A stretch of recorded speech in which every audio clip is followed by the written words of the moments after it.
नमस्कार। राष्ट्रीय शिक्षा नीति 2020 शायद ही ऐसा कोई क्षेत्र है शिक्षा से जुड़ा हुआ जिस पर अपनी अनुशंसाएं न देती हो।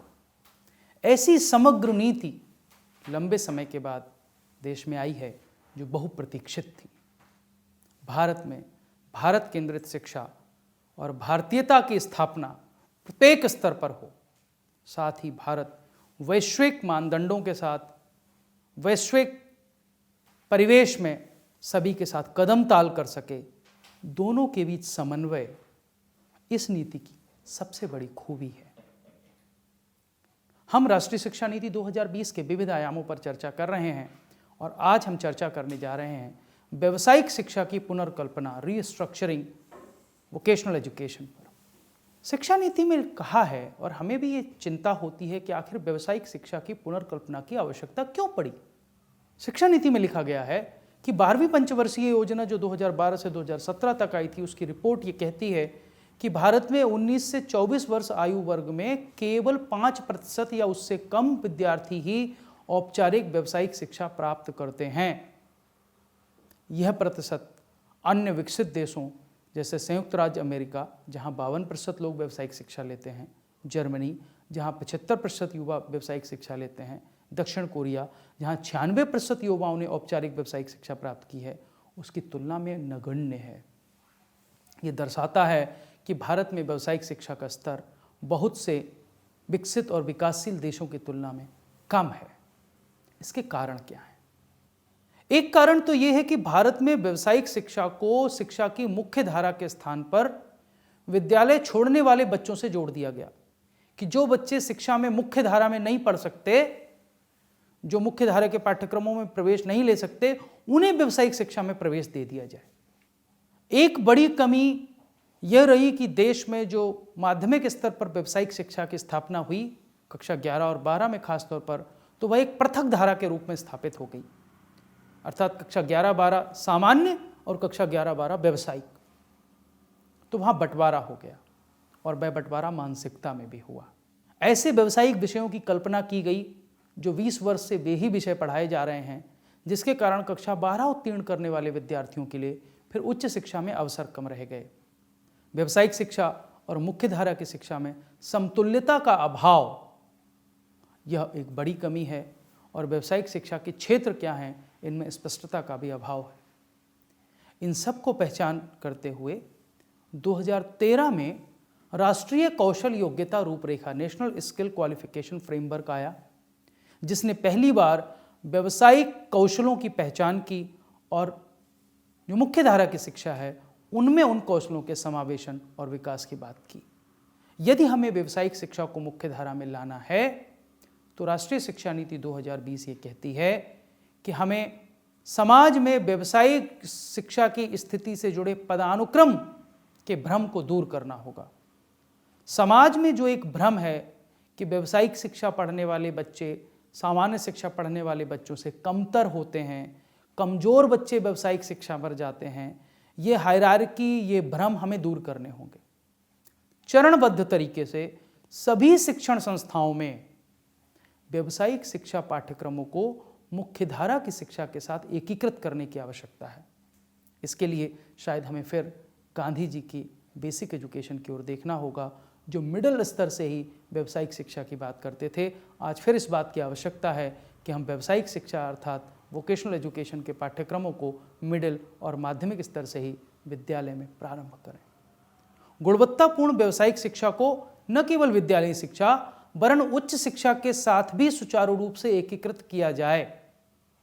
हमें यह सुनिश्चित करना होगा कि एक बच्चा जब महाविद्यालय से बाहर निकले तो वह कई व्यवसायों से परिचित तो हो, साथ ही कम से कम एक व्यवसाय में, एक वोकेशन में उसको कुशलता प्राप्त हो।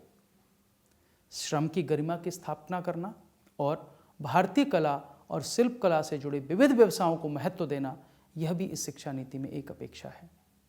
यह शिक्षा नीति एक लक्ष्य रखती है कि वर्ष 2025 तक विद्यालयी और उच्च शिक्षा प्रणाली के माध्यम से कम 50% शिक्षार्थियों को व्यावसायिक शिक्षा का अनुभव देश में प्रदान किया जाएगा। महती लक्ष्य है। अभी ये संख्या 5% है।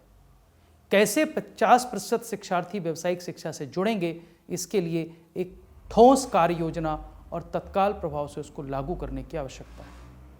सतत विकास के लक्ष्य 2030 तक जो निर्धारित किए गए हैं, उसके भी बिंदु 4.4 में ये कहा गया है कि भारत के जनसांख्यिकीय लाभांश को अपनी पूरी क्षमता विकसित करने की आवश्यकता होगी, और ये तभी होगा जब हम व्यावसायिक शिक्षा की बात उसमें जोड़ लेंगे। हमें व्यावसायिक शिक्षा के छात्रों की संख्या को सकल नामांकन अनुपात के लक्ष्यों के अनुरूप बढ़ाना होगा। साथ साथ जो अकादमिक क्षमताएं हैं, व्यावसायिक क्षमताएं हैं, उनके विकास की बात करनी होगी। चरणबद्ध तरीके से अगले 1 दशक में सभी माध्यमिक विद्यालयों में व्यावसायिक शिक्षा को एकीकृत करना होगा। साथ ही जो माध्यमिक विद्यालय हैं, जो तकनीकी प्रशिक्षण संस्थान हैं जैसे ITI और पॉलिटेक्निक और स्थानीय उद्योग, इन सब के बीच हमें समन्वय और सहयोग की रूपरेखा तैयार करनी होगी। यदि हमें व्यावसायिक शिक्षा के लक्ष्यों को प्राप्त करना है तो विद्यालयों में हब और स्पोक मॉडल पर कौशल प्रयोगशालाएं स्थापित करनी होंगी, जिससे कि यदि एक विद्यालय में एक प्रयोगशाला है तो उसके आसपास के अन्य विद्यालय भी उस एक प्रयोगशाला का लाभ उठा सकें। हर एक कौशल की प्रयोगशालाएं हर एक विद्यालय में स्थापित करना असंभव होगा, परंतु आसपास के विद्यालयों में हम अलग अलग कौशलों की प्रयोगशालाएं स्थापित कर सकते हैं और विद्यार्थी एक दूसरे के विद्यालय में जाकर अपना कौशल विकास कर सकते हैं। उच्च शिक्षण संस्थानों को या तो खुद या फिर उद्योगों और गैर सरकारी संगठनों की मदद से व्यावसायिक शिक्षा के पाठ्यक्रम प्रारंभ करने होंगे। जब NSQF 2013 में आया था, तब देश के कई विश्वविद्यालयों में BVOC की डिग्री प्रारंभ हुई, बैचलर ऑफ वोकेशनल एजुकेशन, जो 4 वर्षीय पाठ्यक्रम था। यह नीति कहती है कि उसको हमें जारी रखना होगा, साथ ही उसमें बहुविषयक स्नातक कार्यक्रमों को शामिल करना होगा। उच्च शिक्षा संस्थानों को सॉफ्ट स्किल सहित विभिन्न कौशलों के अल्पकालिक प्रमाण पत्र पाठ्यक्रम संचालित करने की अनुमति होगी। और भारत की जो लोक कलाएं हैं, लोक विद्याएं हैं, स्थानीय ज्ञान है, स्थानीय हस्तशिल्प है, उनमें भी महत्वपूर्ण व्यावसायिक पाठ्यक्रम विकसित करने होंगे और उनको व्यावसायिक शिक्षा पाठ्यक्रमों और सामान्य शिक्षा पाठ्यक्रमों के साथ एकीकृत किया जाएगा। हम ये संभावना भी तलाश सकते हैं कि किस प्रकार मुक्त और दूरस्थ शिक्षा माध्यम से व्यावसायिक शिक्षा पाठ्यक्रमों को अधिक से अधिक लोगों तक पहुंचाया जाए। यह नीति लक्ष्य रखती है कि अगले दशक में व्यावसायिक शिक्षा को चरणबद्ध तरीके से सभी विद्यालयों और उच्च शिक्षण संस्थाओं में एकीकृत किया जाएगा। हमें स्किल गैप एनालिसिस करनी होगी, कौशल अंतर विश्लेषण करना होगा, स्थानीय अवसरों और आवश्यकताओं का मानचित्रण मैपिंग करनी होगी और उसके आधार पर व्यावसायिक शिक्षा के फोकस क्षेत्र क्या हों, इनका चयन करना होगा। राष्ट्रीय शिक्षा नीति ने NCIVE शिक्षा के एकीकरण के लिए एक राष्ट्रीय समिति, national committee for integration of vocational education के गठन की बात कही है, जो इन सारी पहलों की देखरेख करेगी, जिसमें उद्योग क्षेत्र से भी विशेषज्ञ होंगे, व्यावसायिक शिक्षा के भी विशेषज्ञ होंगे और विभिन्न मंत्रालयों के प्रतिनिधि भी शामिल होंगे। यह नीति कहती है कि यदि हमें व्यावसायिक शिक्षा के लक्ष्यों को प्राप्त करना है तो हमें नवाचारों के माध्यम से सफलता प्राप्त करने वाले ऐसे प्रतिमानों और अभ्यासों को खोजना होगा जो अलग अलग स्थानों पर सफल रहे हैं और उनकी जानकारी और वे कैसे कार्य करते हैं, इसकी जानकारी NCIVE द्वारा स्थापित तंत्र के माध्यम से देश की सभी शैक्षिक संस्थाओं को देनी होगी। हमें व्यावसायिक शिक्षा और इंटर्नशिप अर्थात प्रशिक्षुता के विभिन्न प्रतिमानों अर्थात मॉडल्स का प्रयोग उच्च शिक्षण संस्थानों में करना होगा और उच्च शिक्षण संस्थानों में उद्योगों की साझेदारी हो, इसके लिए इंक्यूबेशन सेंटर्स स्थापित करने होंगे। राष्ट्रीय शिक्षा नीति वर्तमान राष्ट्रीय योग्यता कौशल रूपरेखा नेशनल स्किल क्वालिफिकेशन फ्रेमवर्क में भी सुधार की अपेक्षा रखती है। ये कहती है कि प्रत्येक विषय व्यवसाय या रोजगार के लिए इसको विस्तृत किया जाएगा। अंतर्राष्ट्रीय श्रम संगठन द्वारा बनाए गए अंतर्राष्ट्रीय मानक वर्गीकरणों को जोड़ा जाएगा और यह ढांचा यदि किसी की कोई पूर्व शिक्षा है, कोई पूर्ववर्ती व्यावसायिक ज्ञान लेकर कोई आया है, तो उसको भी मान्यता प्रदान करने के लिए आधार प्रदान करेगा। जो बच्चे विद्यालय से बाहर चले गए हैं, पढ़ाई छोड़ चुके हैं, इस फ्रेमवर्क को उन सबके व्यवहारिक अनुभवों को भी प्रासंगिक स्तर पर जोड़कर उन्हें औपचारिक प्रणाली में जोड़ना होगा और क्रेडिट आधारित फ्रेमवर्क सामान्य और व्यावसायिक शिक्षा के बीच गतिशीलता अर्थात आने जाने की सुविधा प्रदान करेगा। ये होगा कैसे, इसका रास्ता क्या है, बड़ी चिंता है। राष्ट्रीय शिक्षा नीति के आने के बाद इस पर बहुत चर्चाएं हुई हैं, विभिन्न संस्थानों ने अपने सुझाव दिए हैं। उन्हीं सुझावों के आधार पर यह एक व्यवस्था जो 10-11 चरणों की है आपके सामने मैं प्रस्तुत करता हूँ। पहला चरण होगा व्यावसायिक शिक्षा की वर्तमान स्तर का मूल्यांकन करना। हम सब जानते हैं कि बहुत कम विद्यार्थियों तक व्यावसायिक शिक्षा की पहुँच है। पारंपरिक शिक्षा और व्यावसायिक शिक्षा में अलगाव है। समाज में व्यावसायिक शिक्षा का दर्जा द्वयम माना जाता है, सेकेंडरी माना जाता है। कई जगहों पर, खासतौर पर माध्यमिक स्तर पर जो पाठ्यक्रम चल रहे हैं वहाँ नवीन पाठ्यक्रमों का अभाव है। जैसे व्यावसायिक शिक्षण संस्थान जैसे ITIs और पॉलिटेक्निक मुख्य धारा की संस्थाओं से अलग हैं। हमें इसका विस्तृत मूल्यांकन करना होगा और मूल्यांकन करने के बाद हमें ये भी पहचानना होगा कि हमें चाहिए क्या। एक अध्ययन ये कहता है कि विद्यार्थी अपने शैक्षणिक जीवन में जिन कौशलों को विकसित करता है, जब वह अपने वास्तविक जीवन में उनका प्रयोग करने के ये योग्य होता है और जाता है, तब बाजार में उसके 30% से अधिक कौशल बेकार हो चुके होते हैं, पुराने हो चुके होते हैं।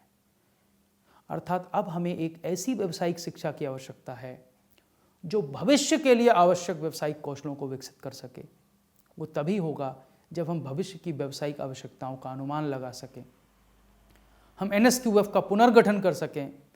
NSQF में जो सुझाए गए हैं उन्हीं विषयों के अनुरूप हम शैक्षणिक संस्थाओं में पाठ्यक्रमों की स्थापना कर सकें और भविष्य की तकनीकी आवश्यकताओं की पहचान कर सकें। केवल इतने से काम नहीं होगा। भारत की जनसंख्या इसका एक बड़ा निवेश हो सकती है। जनसंख्या यदि कुशल है तो देश भर में कुशल नागरिकों के निर्माण के साथ साथ वैश्विक कुशलता की आवश्यकताओं की पूर्ति भारत कर सकता है। लेकिन वह तभी संभव है जब हमारे कौशल विकास कार्यक्रम वैश्विक आवश्यकताओं के अनुरूप हों।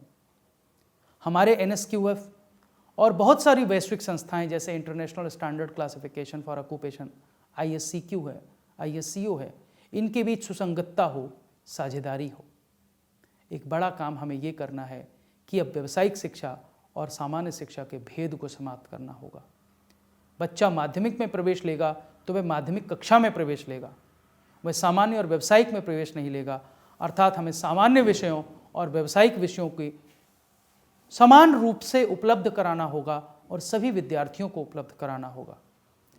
यह सामाजिक, मानसिक और शैक्षिक बंटवारा जो सामान्य और व्यावसायिक शिक्षा का है उसे तत्काल प्रभाव से समाप्त करने की आवश्यकता है। यदि ऐसा होगा तो हमें अपने शिक्षकों को प्रशिक्षित करने की आवश्यकता होगी। व्यावसायिक शिक्षा क्षेत्रों में आज भी शिक्षकों के प्रशिक्षण की बहुत कम अवसर हैं और जब हम व्यावसायिक शिक्षा और सामान्य शिक्षा के बीच के अंतर को पाटने की बात कर रहे हैं तो अब हमें अपने शिक्षक प्रशिक्षण पाठ्यक्रमों में भी व्यावसायिक शिक्षा प्रदान करने के लिए शिक्षकों को प्रशिक्षित करने की आवश्यकता होगी। अर्थात हमारे शिक्षक प्रशिक्षण पाठ्यक्रमों के भी पुनर्गठन की तत्काल प्रभाव से आवश्यकता है। शिक्षण संस्थाएं, समुदाय और उद्योग, तीनों के बीच समन्वय आवश्यक है। उद्योग की आवश्यकता क्या है, समुदाय की अपेक्षा क्या है, उसके अनुरूप संस्थान व्यावसायिक कौशलों का विकास करें। अक्सर एक कथन कहा जाता है कि कभी कहा जाता है भारत के 70% इंजीनियर रोजगार योग्य नहीं हैं, कभी भारत के 80% शिक्षक युवा किसी अच्छे रोजगार में नहीं लग सकते हैं। कारण क्या है कि हम जो शिक्षा उनको प्रदान किए हैं उसका सामुदायिक आवश्यकताओं और औद्योगिक आवश्यकताओं से जुड़ाव नहीं हो पाया, समन्वय नहीं हो पाया। वह जो दूरी है उस दूरी को हमें पाटना होगा। जब तक हम सामुदायिक अपेक्षाओं और औद्योगिक आवश्यकताओं को ध्यान में रखकर अपने पाठ्यक्रमों का निर्धारण नहीं करेंगे, तब तक हमारे यहाँ से पढ़कर निकलने वाला युवा या बालक अपने भविष्य के जीवन में सफल होने में शायद कमज़ोर रह जाए। हमें एक और बड़ा काम करना होगा कि अपने शिक्षण संस्थानों के आधारभूत ढांचे में परिवर्तन करना होगा। हमारे शिक्षण संस्थाओं का आधारभूत ढांचा व्यावसायिक शिक्षा के अनुरूप नहीं है। बहुत सारी शिक्षण संस्थाएं केवल सामान्य शिक्षा के लिए बनी हैं, परंतु अब जब हम व्यावसायिक शिक्षा के एकीकरण की बात कर रहे हैं तो शिक्षण संस्थाओं में भी चाहे प्रयोगशालाएं हों, चाहे कार्यशालाएं हों, इन सबको निर्मित और स्थापित करना होगा। इस सब के साथ साथ पूरी पाठ्यचर्या का पुनर्निर्धारण होगा। NCERT नेशनल करिकुलम फ्रेमवर्क राष्ट्रीय पाठ्यचर्या रूपरेखा बना रही है। विद्यालय स्तर पर, महाविद्यालय, विश्वविद्यालय स्तर पर विश्वविद्यालयों का ये कार्य है कि वे पाठ्यचर्या का निर्धारण करें।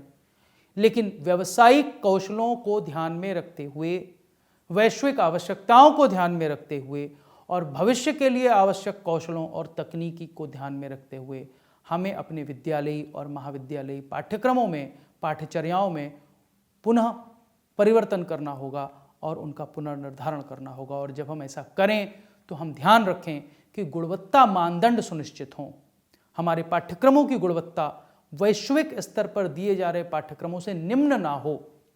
यदि ऐसा हुआ तो फिर शायद हम उन विद्यार्थियों को वैश्विक बाजार में अपना रोजगार अवसर खोजने का अवसर नहीं दे पाएंगे। इसलिए वैश्विक गुणवत्ता मानदंडों के अनुरूप हमें अपने गुणवत्ता मानदंडों को कठोर करना होगा और उनके अनुपालन का प्रयास करना होगा। जब हम ऐसा कर लेंगे उसके बाद हमें इन पाठ्यक्रमों को प्रशिक्षित अध्यापकों के माध्यम से विद्यालयों और महाविद्यालयों में लागू करना होगा। विद्यालयों के आधारभूत ढांचे में सुधार होगा। विद्यालयों में व्यावसायिक शिक्षा के लिए प्रशिक्षित अध्यापक होंगे और विद्यालयों में लागू होने वाले पाठ्यक्रम में व्यावसायिक शिक्षा के विषयों को जब हम जोड़ देंगे तब हम इनको विद्यालयों में लागू कर पाएंगे। और लागू करने के बाद हमें इनके मूल्यांकन प्रतिमानों में भी परिवर्तन करना होगा। व्यावसायिक शिक्षा पाठ्यक्रमों का मूल्यांकन परंपरागत वार्षिक या अर्धवार्षिक परीक्षा के रूप में नहीं हो सकता। कौशल सतत विकसित होते हैं, अतः हमें सतत और प्रक्रियागत मूल्यांकन की ओर जाना होगा। Continuous assessment and procedural assessment. हमें अपनी जो वर्तमान मूल्यांकन प्रणाली है उसमें परिवर्तन लाना होगा और हमें दोनों का मूल्यांकन करना होगा। विद्यार्थियों का मूल्यांकन भी, साथ ही उन कौशलों का मूल्यांकन जो कौशल उन विद्यार्थियों में विकसित हुए हैं, और उन पाठ्यक्रमों का मूल्यांकन भी जो लागू किए जा रहे हैं, क्योंकि व्यावसायिक शिक्षा के क्षेत्र में इसकी बड़ी संभावना है कि पाठ्यक्रमों का परिवर्तन तीव्र गति से हो। नए नए कौशलों के विकास की आवश्यकता पड़ जाए। समाज में, संसार में इस प्रकार के परिवर्तन आ जाएं जो भविष्य, जिनके बारे में नहीं भूतकाल में सोचा गया था परंतु तत्काल आ गए। हमें तुरंत उनके लिए कौशलों को विकसित करने की आवश्यकता होगी। तो सतत और प्रक्रियागत मूल्यांकन शायद उसमें ज़्यादा सफल होगा। मुझे लगता है कि राष्ट्रीय शिक्षा नीति 2020 ने जो पहला बड़ा सुझाव दिया व्यावसायिक शिक्षा के सुदृढ़ीकरण के लिए, वह है व्यावसायिक शिक्षा और पारंपरिक शिक्षा के भेद को समाप्त करना। वह चाहे माध्यमिक स्तर पर है या उच्च शिक्षा के स्तर पर, हमें वह भेद समाप्त करना ही होगा। साथ ही इस नीति में व्यावसायिक संस्थानों के पुनर्गठन की बात है, उनके उच्चीकरण की बात है। बहुत सारे प्रयास हो रहे हैं। भविष्य में हम ये देखेंगे कि जो व्यावसायिक शिक्षा प्रदान करने वाले पाठ्यक्रम हैं, जैसे ITI है, GTI है, वहाँ पढ़ने वाले विद्यार्थी अपने क्रेडिट सामान्य संस्थाओं में ट्रांसफ़र करें, कुछ पाठ्यक्रम वे सामान्य संस्थाओं से पूरा करें और एक पूरी डिग्री उनको प्राप्त हो जाए, चाहे वह स्नातक स्तर की डिग्री हो।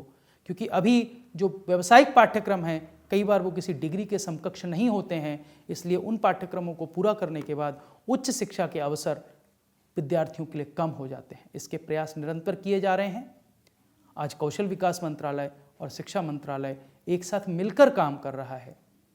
यह एक बड़ी महती योजना है जिसकी सफलता तभी संभव है जब हम व्यावसायिक शिक्षा और पारंपरिक शिक्षा के भेद को समाप्त कर केवल व्यवसायोन्मुखी शिक्षा की बात करें, कौशल युक्त शिक्षा की बात करें और देश के प्रत्येक विद्यार्थी में, चाहे वह किसी भी अनुशासन का विद्यार्थी है, चाहे वह किसी विषय, किसी भी शास्त्र का विद्यार्थी है, व्यावसायिक कौशलों का विकास उसमें अवश्य हो, इसके प्रयास किए जाएं। राष्ट्रीय शिक्षा नीति के सुझाव बहुत क्रांतिकारी हैं, संभव हैं और हम सबको मिलकर उस दिशा में प्रयास करना होगा, तभी हम इस लक्ष्य को प्राप्त कर पाएंगे। आप सभी ने मेरी बात को ध्यान से सुना, इसके लिए आप सभी का बहुत बहुत धन्यवाद।